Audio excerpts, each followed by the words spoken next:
우리 대전은 제가 오해시 다닐 때 잠깐 나오면 대전발 넘치고 싶은 있잖아요.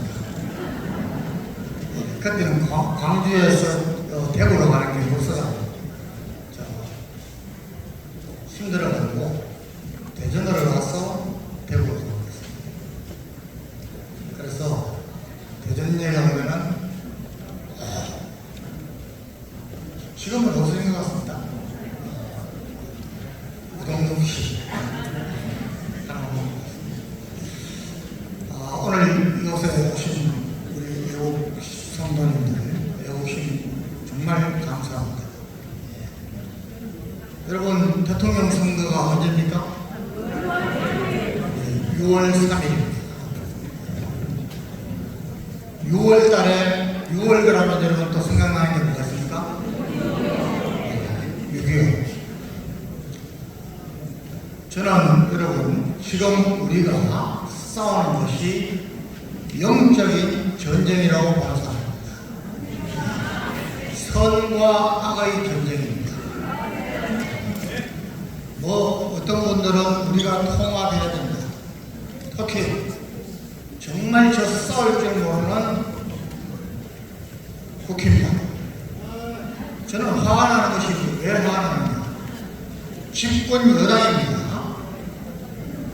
수가 적어도 집권 여당이면 집권 여당으로서 대통령의 말을 구체적으로 실천하기 위한 준비를 하고 대통령을 보호하고 나라를 안정시키고 거대 야당의 폭거를 맞서 싸워야 되는데 이거 하겠습니까? 저는 단 한 번도 못 봤습니다. 여러분 정말 아쉽지만 지난 22대 총선에서요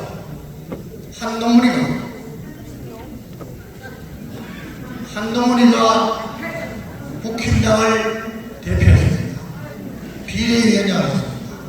그때 한동훈이가 우리 자유통일당과 힘을 합쳐서 함께 하면서 선거를 치렀으면 여러분 우리 목사님이 계속해서 이야기하신 대로 우리 보수 우파가 200석 이상을 달성했습니다. 저는 그렇게 믿고 있습니다. 그런데 철저하게 우리를 외면했습니다. 왜 외면합니까? 자기들 차이기 때문에. 여러분 결국 이것은 모든 것이 우리 그 나라의 정치 수준은 국민들의 수준이라고 그래서 아테네 시대에 플라톤이 이야기했습니다. 그런 놈들을 뽑아주는 거예요. 거기에 또 부정선거가 한몫했습니다. 그래서 지금 이 가장 중요한 시기에 우리가 전 세계 6위권에서 5위권, 4위권, 3위권으로 치고 올라갈 시기에 우리가 이 짓을 하고 있는 겁니다.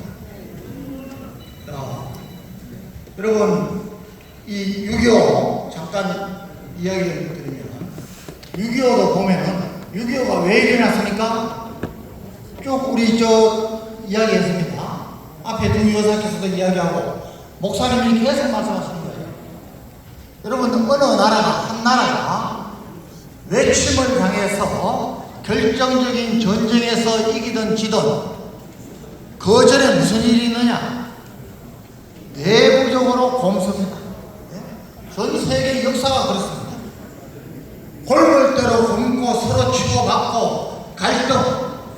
여러분 고대 도시국가들도 다 그렇습니다.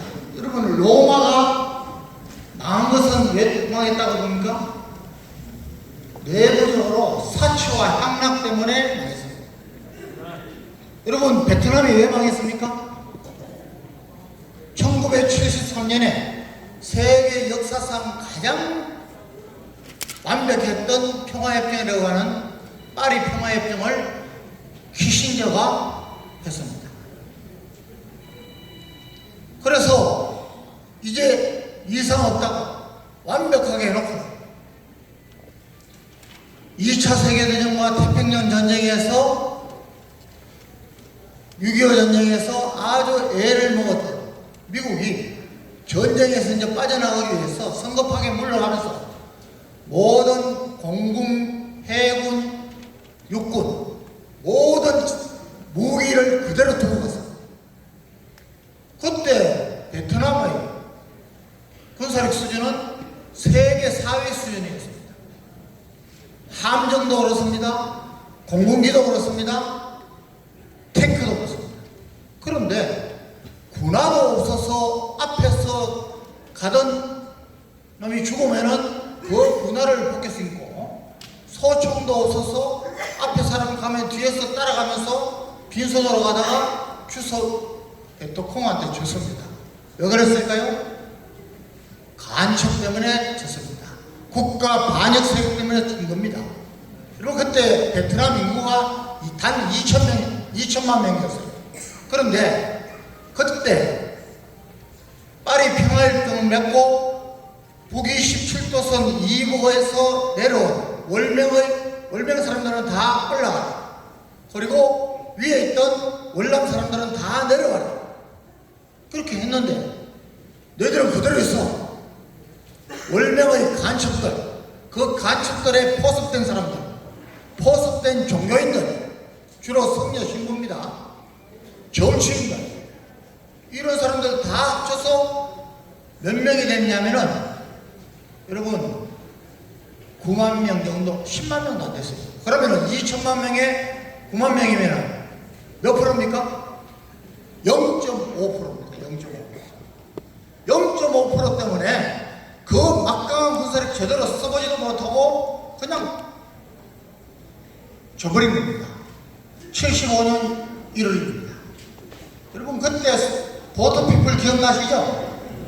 나라가 망하면 얼마나 참혹한 일을 당합니다. 여러분 나중에 보니까 야당 대표가 간첩이었습니다. 육군 참모 차장이 간첩이었습니다. 여러분 북쪽에 폭격을 하였던 공군 조종사 돌아와서 대통령궁을 폭격을 했습니다. 자, 지금 여러분 우리나라에 이런 간첩, 정부, 북한의 지령을 따르는 사람들입니다. 친구, 무조건 북한이, 여러분 북한 인민들을 위해서 그런 게 아니에요. 자기 먹고 살려고. 여러분 좌파들은 돈을 많이 뿌립니다. 그리고 뭐 같은 많이 만듭니다. 여러분 지금 지역 아파트 통화도 잘 보면요, 그런 거 만들어서 돈은 누가 갖고 가느냐? 이놈들 갖고 갑니다. 여러분 그런 사람들 때문에 친중, 반미, 반일세 합치면 여러분 우리 목사님 대강 몇 프로 된다고 늘 말씀하십니다. 최소한 40%. 여러분 월남이 0.5% 때문에 망했는데, 예? 그리고 여러분 전 세계에서 이번 계엄령 사태 이후에 한국의 이런 상황과 같은 것은 거의 없습니다. 여러분 상식적으로 내라는 정권에 바꾸려고 하는 거예요. 예? 그런데 그런 정권의 대표인 우리가 민주주의 국가에서 선출한 대통령, 국군의 통수권자인 대통령이 계엄령을 선포를 했는데 이걸 내라고 몰고 온 거예요. 신문방송을 다, 심지어 정말 제가 부끄러워 죽겠습니다만 군에서, 예? 항명을 해서요,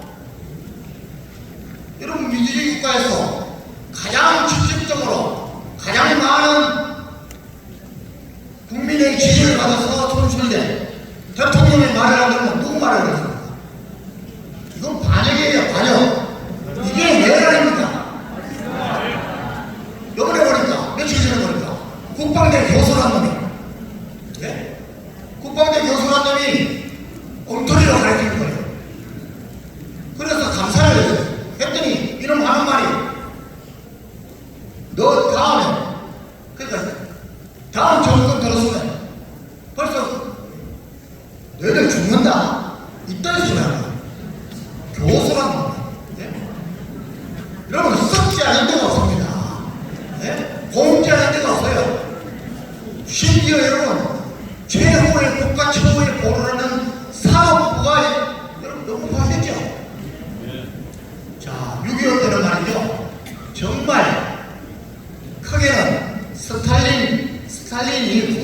사회주의를 확산시키기 위한 목적으로, 모택동에는 남한을 잡아먹기 위한 목적으로 몇 년간 준비를 했습니다.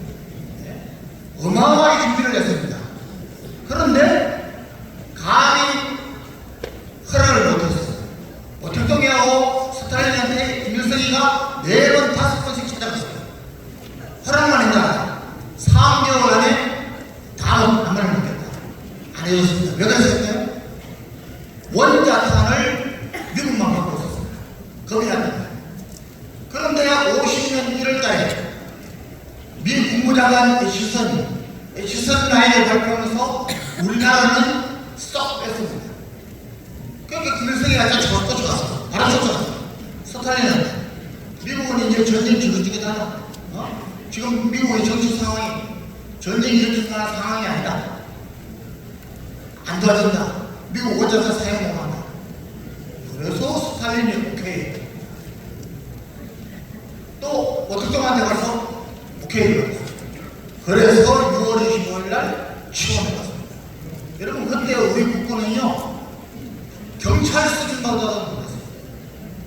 북한이 100몇십 대의 전차가 있는데 우리는 한도 없었습니다. 이건 군대가 아니었습니다.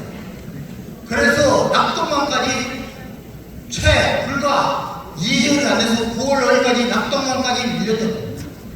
그런데 여러분, 이승만 대통령이라는 걸출한 대통령이 메가더 장군과 교분을 가지고 미군이 엄청나게 빠른 속도로 들어왔습니다. 3일 만에 들어왔어요. 그리고 미군이 도움으로 낙동강 방어선을 백선엽 장군이 막을 수 있었다. 그리고 29월 15일 날 인천 상륙작전을 했습니다. 여러분, 메가더 장군이 없었으면 인천 상륙작전 못해요. 세계 전사상 가장 기념비전입니다. 그래서 우리가 막 치고 올라갔어요. 그해 12월까지 10월 10부터 11월 12월까지 초산, 신의주, 청진까지 쫙 올라갔어요. 그놈이 있으면 통일되는 거예요. 그런데 또 누가? 중공군이 인해 전술로 들어옵니다. 파죽지세로 또 내려왔어요. 또 서울을 뺏겼어요. 자, 여러분, 이런 걸 보면요, 정말 난세에는 영웅들이 나타나게 되어 있습니다. 그런데 그 영웅이 선한 편에 서 있는 영웅이어야 됩니다. 그래야 나라가 사는 겁니다.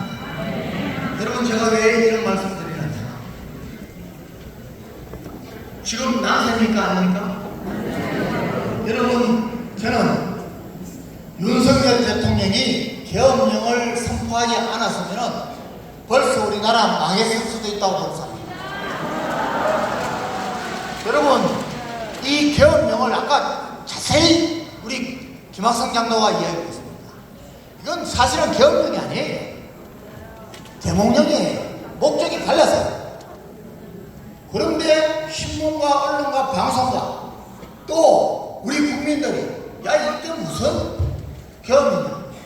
여러분, 잘 생각해 보십시오. 이제까지 비상계엄을 10번 정도 했습니다. 이승만 대통령 때 5번, 박정희 대통령 때 4번, 전전 대통령 때 1번 했어요. 그런데 그 비상계엄이 있었기에 지금의 우리나라에 있는 겁니다. 네? 여러분, 계엄령이 필요하지 않다면 국회에서 이놈들 저거와 계엄령을 없앴어요. 예? 저것도 필요한 거예요. 어느 정권이 들어도 필요한 거예요. 우리 군에서 전쟁에 대비하는 것이 제일 임무지만 전쟁은 백년, 몇십 년 만에 나지가 말아요. 그런데 계엄령은 이거는 평시에 가장 중요한 임무 중에 하나예요. 그런데 군에 포스타 서리스트들의 국방차관이라는 놈이 항명한 거예요. 이건 군법으로 다스려야 됩니다. 군법으로. 네? 자, 그래서 정말 윤석열 대통령이, 저는 별로 좋아하셨습니다. 윤석열 좋아하잖아요. 왜 이 정도밖에 못할까? 예? 이건 배웠는다. 이렇게 할 거 뭐 하겠어? 지금도 광화문에 안 나오고 우리하고 같이 싸우려고 뭐 하고 있는 거예요? 저는 마음이 안 가요. 그런데 우리가 기도해야 되겠어. 그 사람을 하나님이 사용했기 때문에. 여러분, 저는 그것보다도 더 여러분들한테 말씀드리고 싶습니다.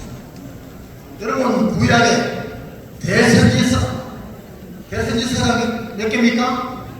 이사야서부터 예레미야에서 에스겔, 다니엘 5개입니다. 소선지서 몇 개입니까? 12개입니다.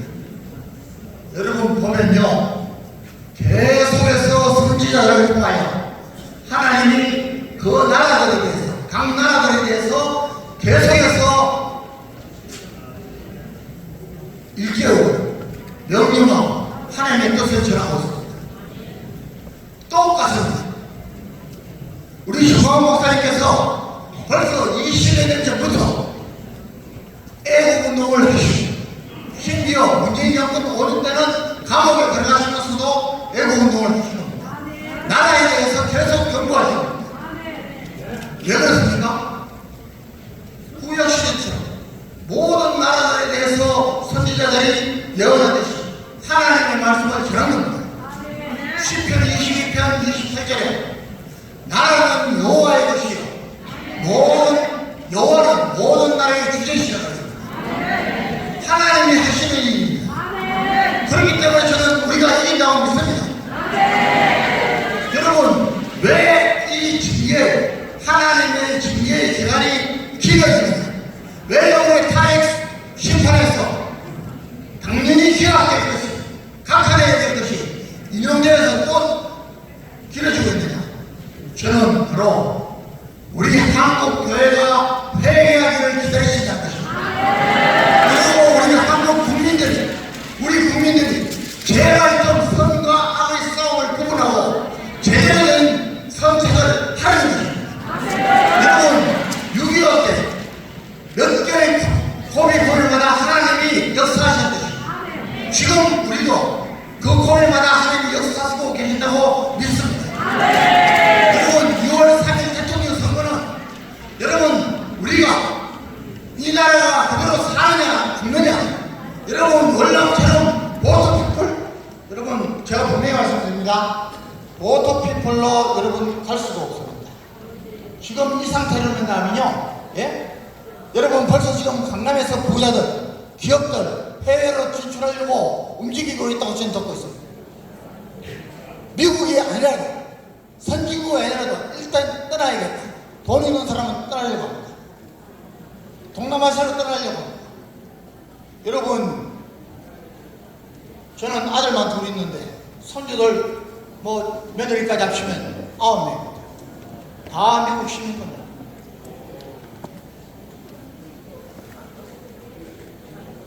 여러분, 그래도 저는 하나님께 잘 보이려고, 여러분 이 애국운동을 목사님을 보좌하면서 하고 있습니다.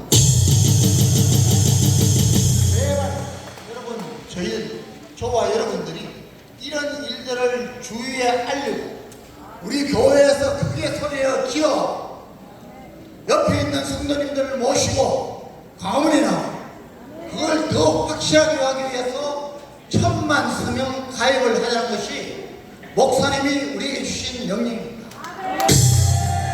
저는 깜짝 놀랍니다.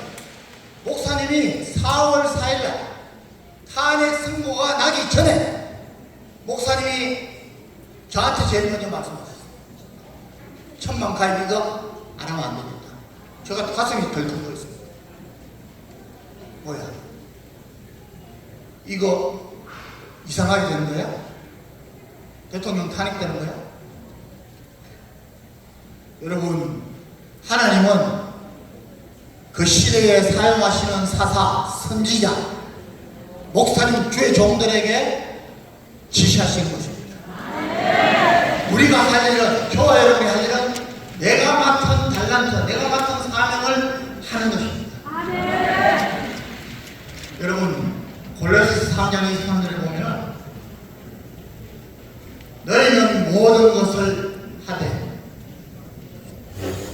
죽게 하더라도 사람에게 하더라도 우리는 하나님을 봐야 됩니다. 사람 속일 수 있습니다. 그러나 하나님 못 속입니다. 제가 하나님의 CCTV 이야기 많이 하지 않습니까? 하나님은 다 보고 계십니다. 너는 스스로 속이지 말라. 하나님은 업신여김을 받지 아니하시나. 사람이 무엇을 심든지 그대로 자기 육체를 위하여 심는 자는 육체로부터 썩어질 것을 거두고 성령을 위하여 심는 자는 성령으로부터 영생을 얻는다. 그리고 그 뒤에 말씀이 있습니다. 그 뒤에 말씀이 있습니다. 너희가 무엇을 하든지 뭐라고요? 네. 무엇을 하든지 실망하니 낙심하니. 왜냐?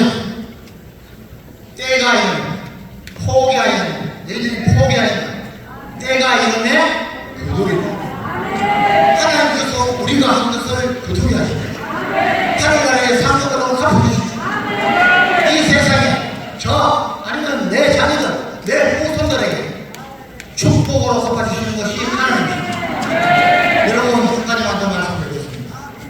여러분 하나님이 원하시는 건요, 잠언서에 보면 하나님이 원하시는 것은 상하고 통회하는 마음입니다.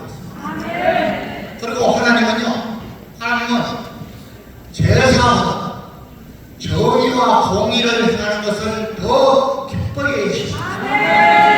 여러분 그냥 교회만 왔다 가고 예배 아닙니다. 아모스에 보면요, 하나님이 너희는 선을 구하고 악을 구하지 말지어다. 너희는 나이와 같이 하나님과 함께 행하라. 이렇게 얘기해요. 뒤에 보면 그렇게 하지 않으면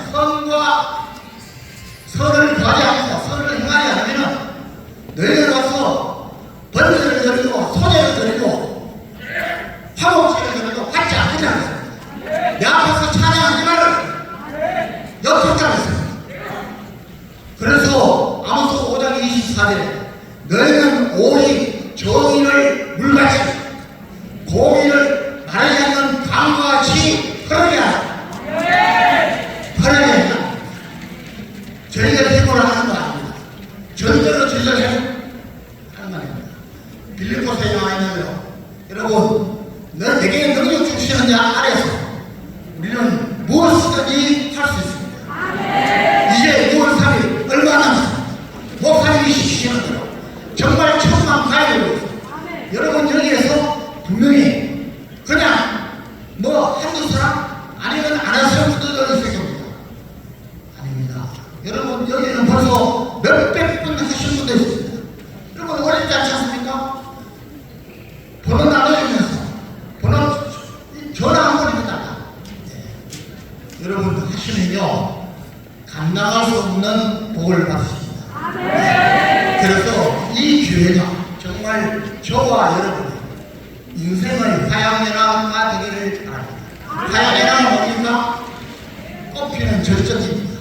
네. 저는 분명히 말씀드리지만 지금까지 제 인생, 군에서의 인생은 지금 이때가 하나님 앞에 CCTV에 찍히는 것을 생각하고 가장 즐겁게, 가장 바쁘게, 가장 열심히 하고 여러분 그런 저희를 뵀으면 좋겠습니다. 감사합니다.